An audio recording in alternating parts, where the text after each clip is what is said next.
This, we are calling on the technical team to be responsible for the errors that costed our team medals, in which it seems like their preparation was stuck in old tactics, thus failing to match the current tactics and way of competition that is ever evolving, and therefore change is inevitable in the technical management of our athletes. We have also been concerned on the kind of reception that our athletes are subjected to when they land back. Yesterday, several athletes, including the 2 gold winners, jetted back to the country, but the kind of reception being accorded to them is still wanting, since even the cabinet secretary himself did not show up to receive. And it's good to note that the arrival of Faith and the other team member was at night, and we know our CS of Sports is active more at night, as you consider a number of events he attends. This type of welcoming of athletes reflects the general poor management and lack of motivation being accorded to the team.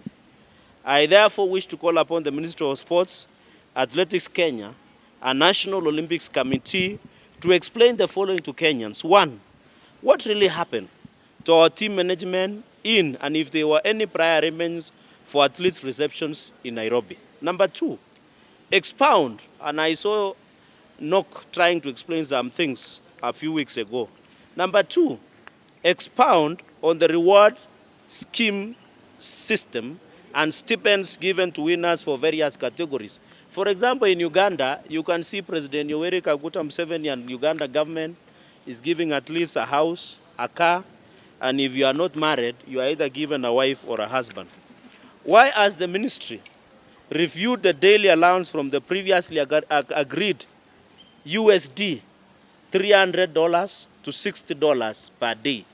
This was a 57-member team. If you calculate 240 USD, it comes to around 27.7 million Kenyan shillings that cannot be accounted. Number 4, explain the selection process of athletes and officials who went to represent Kenya in Budapest. Explain why some athletes who qualified during selection did not travel, yet they were replaced, and what criteria was used for replacement. Explain why our athletes are flying on the economy class while management and officials are using business class and first class, including joy riders. For example, I talked to the manager of Faith, and on all occasions when Kenya is competing, and even Eliud Kipchoge, their coach and management are forced to pay for their ticket of business or first class to ensure they get a leg room and ensure they are in good shape to avoid what we call jet lag.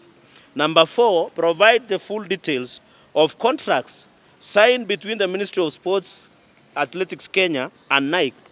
And McHugh, the Minister of Sports, on several occasions, and I want you to examine those photos he takes.